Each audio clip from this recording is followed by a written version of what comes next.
बिस्मिल्लाहिर्रहमानिर्रहीम। अस्सलाम वालेकुम। आप देख रहे हैं आपका अपना यूट्यूब चैनल MJ स्टूडियो। मैं हूं आपका होस्ट मोहम्मद जमाल। सऊदी अरब के हवाले से एक नई वीडियो लेकर आपकी खिदमत में हाजिर हूं। कुछ साल पहले तक अरब खवातीन अपने फैशन को सिर्फ खवातीन की महफिलों तक ही महदूद रखती थी। ताहम अब नौजवान अरब खवातीन डिज़ाइनर्स की तैयार करदा ऐसी अबाएँ इस्तेमाल कर रही हैं जिन पर कीमती मोती भी जड़े होते हैं। खलीज अरब ममालिक की खवातीन चंद साल पहले तक अवामी मकामात पर तवील स्याह अबाया और सर ढकने के लिए स्कार्फ का इस्तेमाल किया करती थी और सकाफती तौर पर भी यही वाहिद काबिल कबूल लिबास हुआ करता था। अब नई नस्ल के अबाया डिज़ाइनर्स ने इस रवायती लिबास को कपड़े और डिज़ाइन के हवाले से कुछ इस तरह तब्दील करना शुरू किया है, यहाँ तक कि कुछ अबाएँ इंतहाई महंगे मोतियों से मुज़य्यन होती हैं ताकि अरब खवातीन के पास इंतखाब के लिए ज़्यादा से ज़्यादा गुंजाइश मौजूद हो। जैसे जैसे सऊदी मुआशरा जदीद होता गया, अबाया भी वैसे वैसे जदीद होती गई। पहले सिंपल अबाया होती थी, फिर उसके बाद डिज़ाइनर अबाया आई और अब सऊदी अरब के मुआशरे के अंदर अबाया भी उतरती जा रही है। आज की हमारी वीडियो इसी टॉपिक पर है कि किस तरह एक सऊदी लड़की ने रियाज के एक शॉपिंग मॉल के अंदर अबाया उतार के अपनी वीडियो बनाई और उस वीडियो क्लिप को सोशल मीडिया पर अपलोड कर दिया। जैसे ये वीडियो क्लिप सोशल मीडिया पर अपलोड हुआ तो इस पर सऊदी सोशल मीडिया सार्फिन का मुख्तलिफ तरह का रद्द अमल देखने में आया।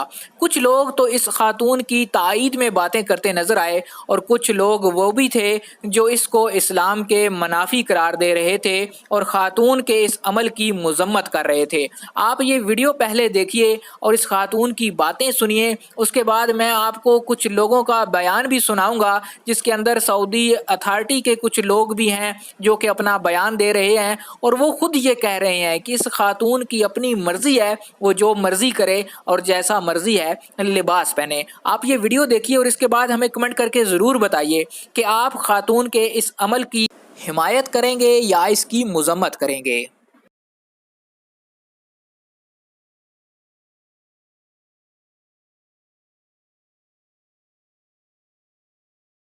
بسيطة وسهلة، بس انتم معقدين الأمور بزيادة. سو تحبون تسوون شو؟ أنا جالسة أتغدى الرياض.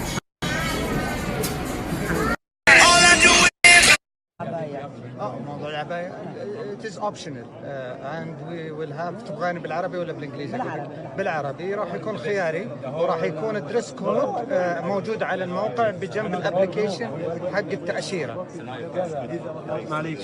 जी तो दोस्तों, ये तो दो वीडियोस आपके साथ शेयर की हैं। ऐसी और भी बहुत सी वीडियोस हैं जो सोशल मीडिया पर वायरल हो रही हैं। अब देखना ये है कि सऊदी अरब का मुआशरा किस तरफ जा रहा है। मेरी अल्लाह ताला से दुआ है कि अल्लाह ताला तमाम मुस्लिम ममालिक पर अपना रहम फरमाए और हमारे हुक्मरानों को दीन इस्लाम पर साबित कदम रहने की तौफीक अता फरमाए। जब अल्लाह ताला किसी कौम को कोई नेमत अता करता है और वो कौम उस नेमतों की नाशुक्री करना शुरू कर देती है तो अल्लाह ताला की ज़ात भी फिर उस कौम से वो नेमतें, वो रिज़्क, वो दौलत, वो जो कुछ भी हो वो वापस लेना शुरू कर देती है। हालिया चंद दिनों में देखा जाए तो सबसे पहले सऊदी अरब की जो अरामको ऑयल फील्ड है उसके ऊपर एक हमला किया गया जिसके अंदर सऊदी अरब का काफ़ी ज़्यादा नुकसान हुआ। उसके बाद कल रात को देखा जाए तो सऊदी अरब के जो बादशाह हैं, उनके जो ज़ाती मुहाफ़िज़ थे, जो ज़ाती सिक्योरिटी गार्ड थे, उनको कत्ल कर दिया गया। और आज के दिन देखा जाए तो आज जो सऊदी अरब की हरमैन ट्रेन है उसका जो जद्दा के अंदर स्टेशन है उसके अंदर आग भड़क उठी और उसने देखते ही देखते पूरा स्टेशन जलाकर राख कर दिया। बहुत ज़्यादा शदीद आग लगी जिसकी वजह से काफ़ी ज़्यादा नुकसान हो गया। अब देखने वालों के लिए तो इस चीज़ में निशानियां हैं। अब देखते हैं कि हम इन चीज़ों से कितना सबक हासिल करते हैं। अगर आप भी इसी तरह रोज़ाना सऊदी अरब के हवाले से लेटेस्ट अपडेट्स हासिल करना चाहते हैं, लेटेस्ट न्यूज़ हासिल करना चाहते हैं, आप हमारे चैनल MJ स्टूडियो को सब्सक्राइब कीजिए, साथ में नज़र आने वाला बेल आइकॉन प्रेस कीजिए ताकि नई आने वाली वीडियोज़ के नोटिफिकेशन आप तक पहुँचते रहें। और अगर आपको हमारी आज की वीडियो पसंद आई है तो इस वीडियो को लाइक कीजिए, शेयर कीजिए और कमेंट करके अपनी राय से ज़रूर आगाह कीजिए।